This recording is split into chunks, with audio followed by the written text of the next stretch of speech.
Hola, muy buenas noches, muy buenos días, muy buenas tardes a aquellos que nos puedan estar viendo en cualquier horario al cual tendrán la oportunidad de vernos.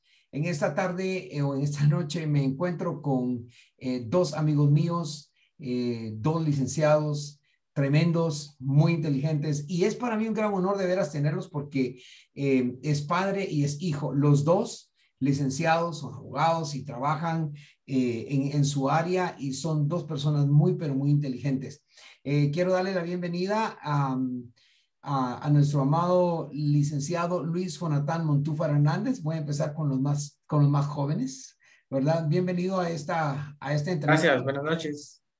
Muchas gracias. Y a su señor padre, por supuesto, al mero mero, al licenciado Luis Montúfar. Y eso del mero mero lo dije específicamente por el tema que hoy vamos a estar tratando. Licenciado Luis. No se escucha su micrófono. ¿Ahora? Ahora sí, por favor. Gracias, buenas noches. Muchas gracias. Ok, bien. Entonces, el tema que nos abarca hoy es en relación a los vicios del lenguaje. Nosotros todos sabemos que la intención comunicativa en toda conversación, es decir, en nuestra humanidad, es el que podamos emitir un mensaje. Pero muchas veces el mensaje que nosotros emitimos no es interpretado de la manera como nosotros queremos interpretarlo, y no porque no tenga el propósito que lleva, el objetivo que le hemos puesto, sino por la forma en la cual nosotros hablamos. Y es culpa de, vamos a decirlo, culpa de los vicios del lenguaje. Este tema es el último en uno de nuestros módulos en la clase técnicas de la comunicación escrita. Así que en esta noche, repito, vamos a platicar con mis dos amigos, los licenciados Montúfar, y vamos a hablar sobre esto. Solo quiero dar una pequeña definición.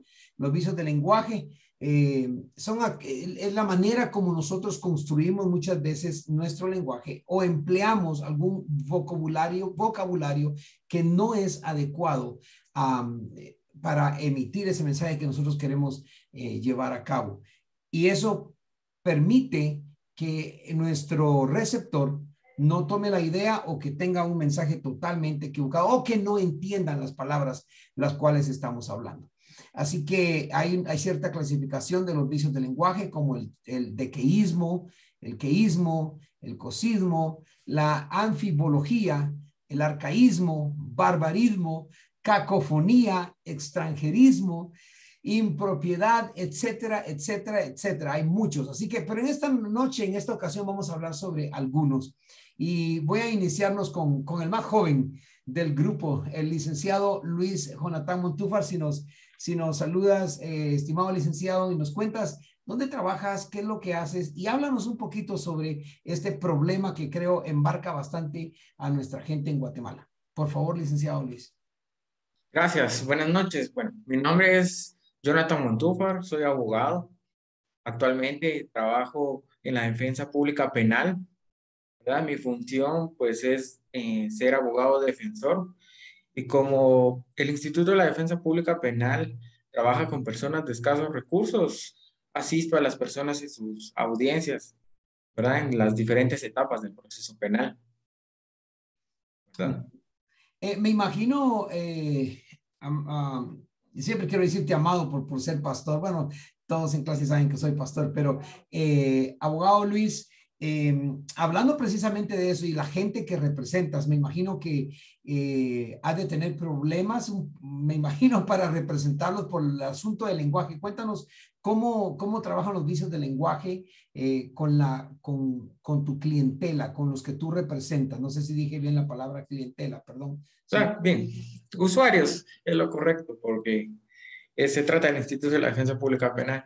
Bueno, sí es algo complicado porque, bueno, pues al ser personas de escasos recursos, no tienen ese nivel de escolaridad que sí puede tener una persona que no se encuentra sujeta a algún proceso.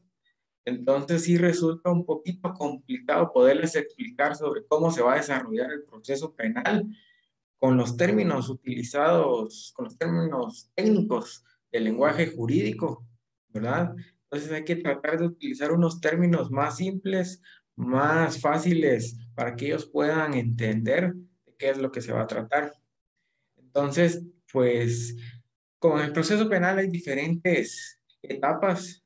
Hay etapas donde, dependiendo del caso, es importante que ellos puedan declarar o no.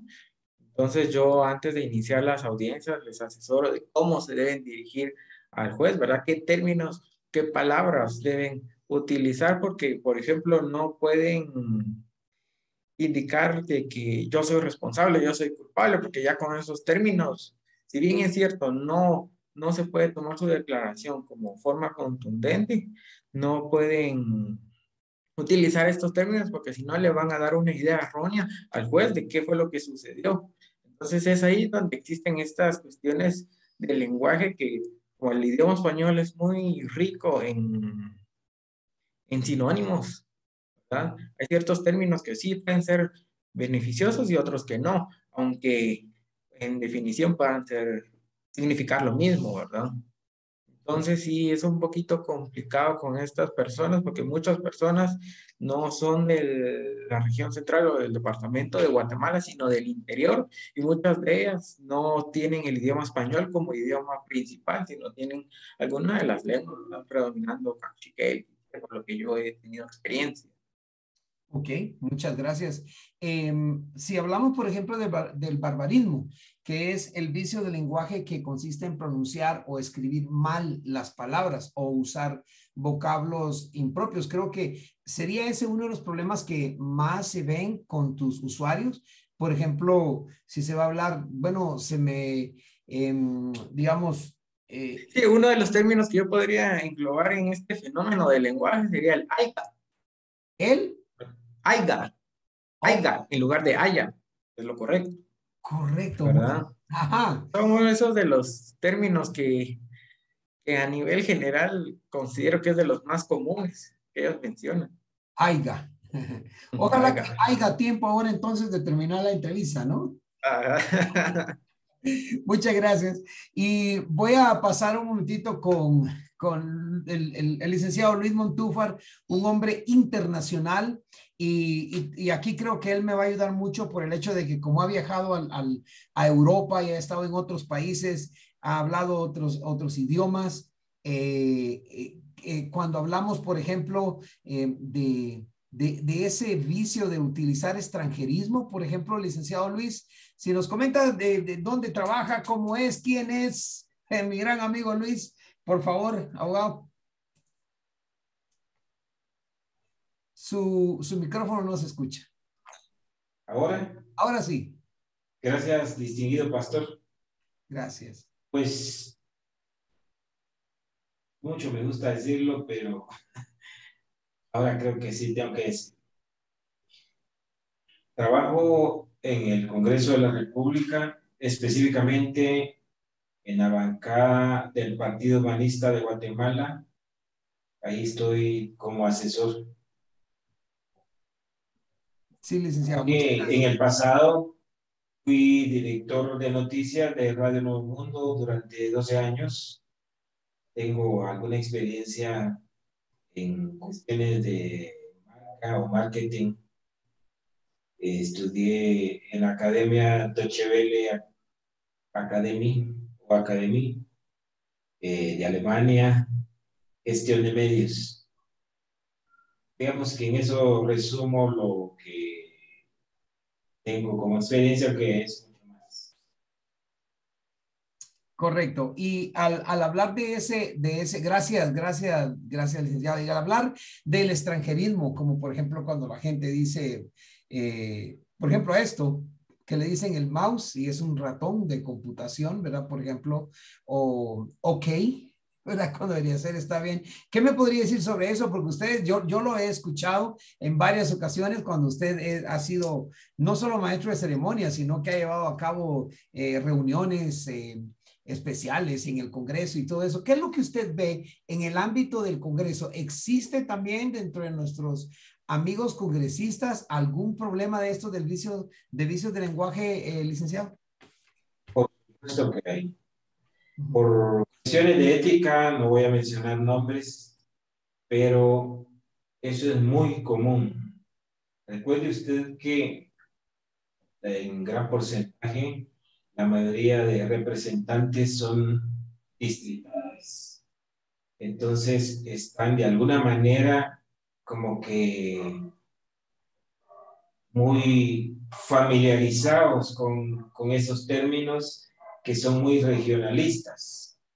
El que decía el licenciado Jonathan, por ejemplo, el AIGA es tan común, que es tan normal que se oiga en funcionarios públicos.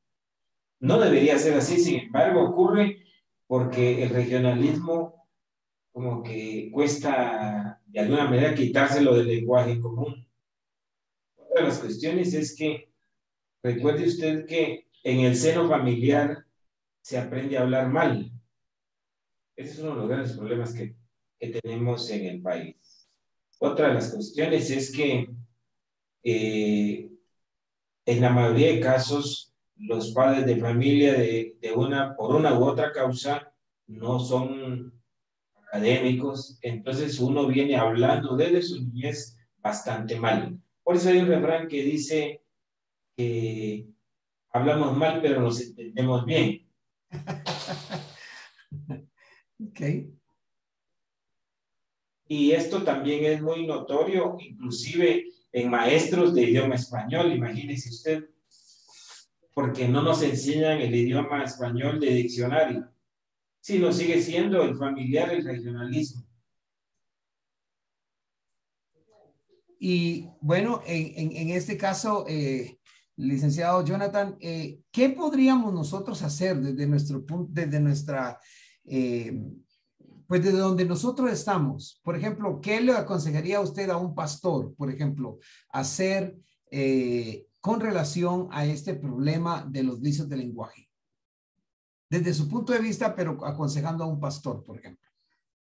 Bueno, yo pues le sugeriría a un pastor que como predica es la Biblia, ¿verdad?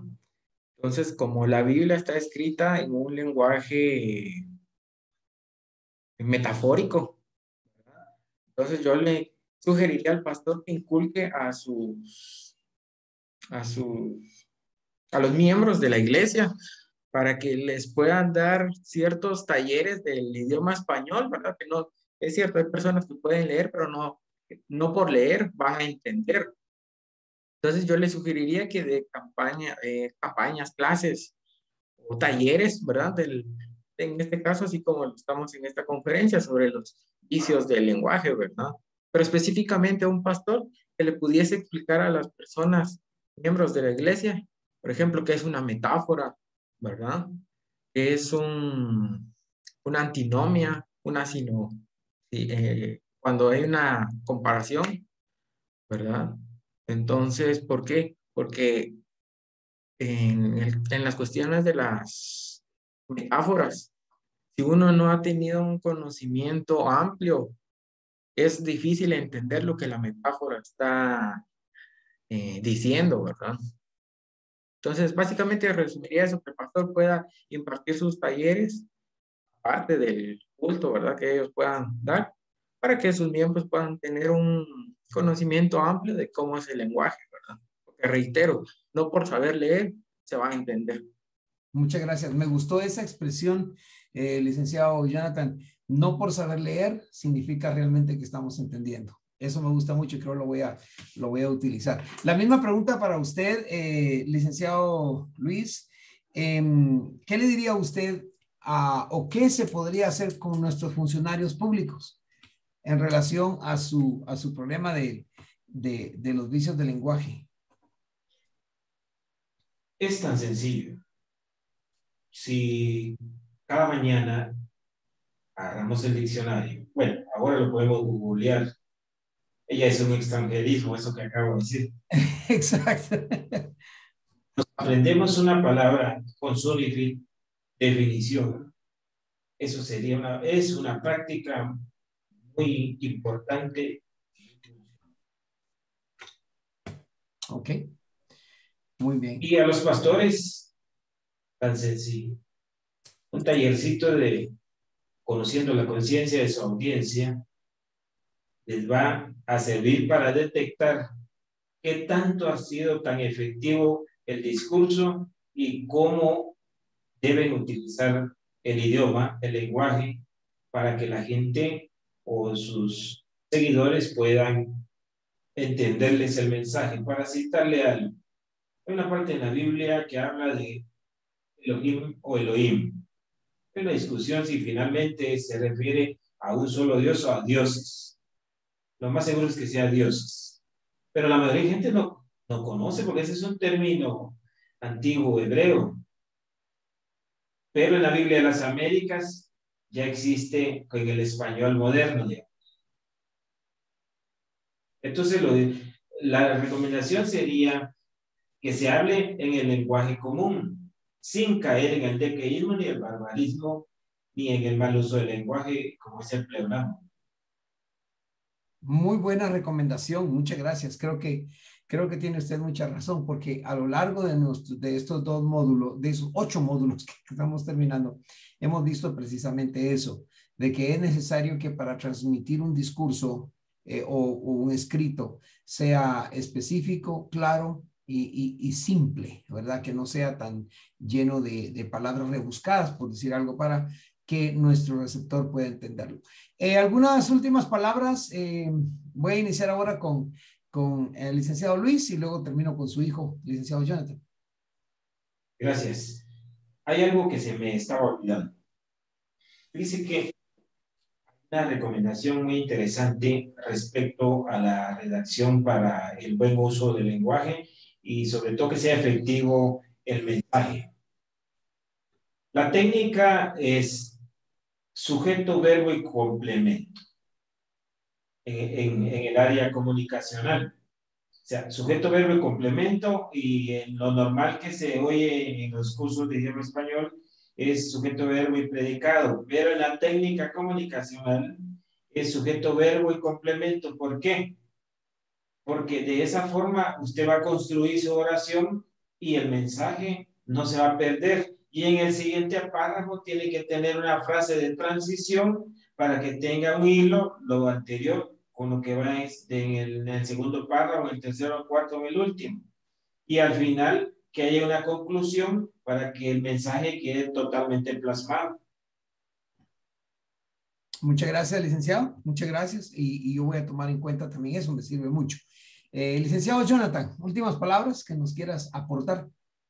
Sí, bueno, yo les doy una recomendación o sugerencia a todas las personas que somos profesionales en el sentido de que una vez hemos llegado por lo menos a concluir al nivel de licenciatura, que podamos inculcarle a las personas que aún no han alcanzado un nivel académico alto sobre las recomendaciones de cómo estructurar un mensaje, cuáles son las reglas de ortografía que se deben de utilizar, cómo se utilizan, ¿verdad? Que alguien puede tener una idea, pero por no saberla expresar, cualquier persona le va a dar el significado que esa persona pueda entender. No sé si me explico, ¿verdad? Entonces, pues, yo he tenido algunas experiencias, digamos, a veces corrijo a algunos de mis amigos, compañeros u otras personas, en el sentido en que a veces, por ejemplo, caen en barbarismos como en el aiga, que es muy común.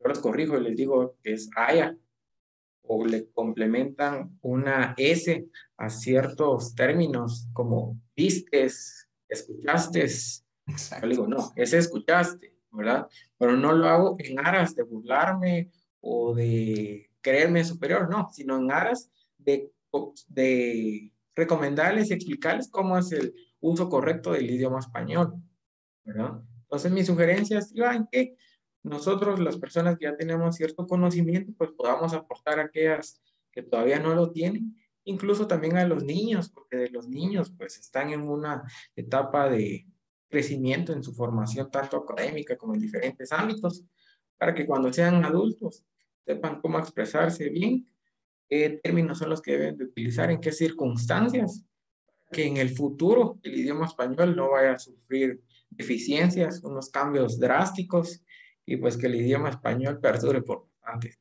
años. Ok, muchas gracias. Les agradezco muchísimo. Y decías algo en relación a, o con relación a poder instruir a los niños. De hecho, la misma Biblia lo dice metafóricamente, ¿verdad? Y dice, instruye al niño en su carrera para que cuando sea viejo no sea parte de ella, ¿verdad? Y específicamente es eso. Y muchas gracias. Bueno, muchas gracias a los dos ustedes. Les agradezco muchísimo de veras este tiempo que me regalaron y por supuesto que le están dando también a los demás compañeros de mi carrera en esta clase de técnicas de la comunicación escrita. Sí, licenciado. Gracias. Usted es un gran amigo y no quería dejar pasar esta recomendación. Fíjese que para la construcción de un mensaje hay que tomar muchas cosas en cuenta. ¿Hacia qué público se va a dirigir? ¿Cómo lo va a hacer? ¿Cuándo? ¿Cómo? Esa es la técnica de la W invertida en la jerga periodística. Por ejemplo, para la redacción hay que tomar en cuenta muchísimo el contexto, pero especialmente en la construcción de la oración para que se pueda llegar directamente hacia el corazón del oyente o de la audiencia. Porque de esta forma usted va a transmitir su mensaje bien claro, conciso, pero específicamente que la gente entienda ese mensaje. Por ejemplo, cuando se construye mal el mensaje, obviamente va a llegar muy mal hacia quien lo va a escuchar. Entonces, lo importante aquí es conocer mucho. Por ejemplo, la sintaxis. Eso es claro. Los signos de puntuación. Recuerde usted que una coma mal puesta le van a decir otra cosa o le van a malinterpretar otra cosa. Por ejemplo, en la jerga jurídica hay algo muy importante que cuando se plantea mal redactado un memorial es rechazado por frívolo e improcedente. En otras palabras, es porque está mal redactado. Pues igual le pasa en un mensaje común y corriente. Desgraciadamente o lamentablemente, si pensamos mal, escribimos mal. Y la mayoría de gente viene desde el seno familiar hablando mal. Entonces va a escribir mal, así de sencillo. Así que muchas gracias. Muchas gracias, les agradezco muchísimo de nuevo y que Dios nos los bendiga y que pasen buena noche y les agradezco porque incluso esperar hasta esta hora de la noche por un amigo demuestra que de verdad son buenos amigos. Les agradezco muchísimo. Que Dios me los bendiga. Gracias, feliz noche. Feliz noche. Adiós. Adiós. Gracias, feliz noche, distinguido pastor.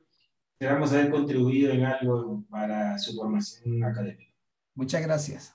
Muchas gracias.